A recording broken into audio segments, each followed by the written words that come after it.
रौता समष्टिनि सिङाव गासै 9टा VCDCआव जोंनि जोलुर बादायलायनायखौ फोजोबनानै कन्स्टिट्युएन्सि लेभेलाव दिनै गेलेनाया जागायजेनबाय। बियो जोंनि गेलाबिलनि गेलेग्रा फोथाराव दिनै जागायजेनदों आरो नैबे जागायजेननाया खोब मोनसे मोजां हाबाफारिनि गेजेरजों जागायजेनबाय।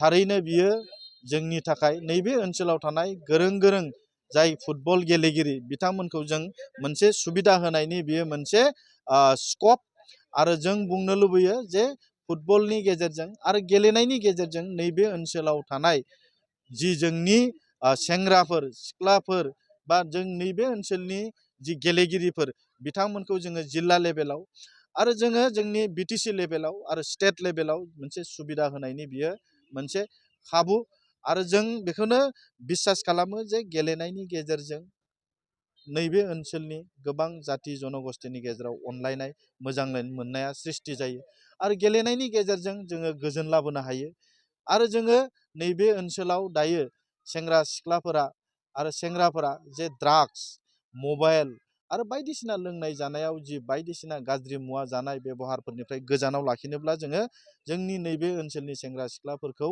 बेबायदि गेलेनायनि फारसे गेलेनायनि मोनसे परिबेस सृष्टि खालामनांगोन।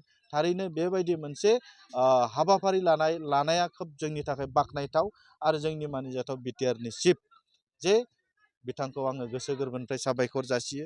बड'लेण्ड CM काप बिनि गेजेरजों जोंहा दिनै 420टा VCDCआव जि फुटबल बादायलायनाय बे बादायलायनाया जोब्बाय। दिनै 40टा समष्टियाव बियो जागासिनो दङ। साननैसोनि उनाव 40टा समष्टि जोबनायनि उनाव मोनबा जिल्लायाव बे बादायलायनाया जागोन आरो मोनबा जिल्लायाव जोबनायनि उनाव क'क्राझाराव काउन्सिल लेभेलाव बे कम्पिटिशना बे बादायनाया जागोन।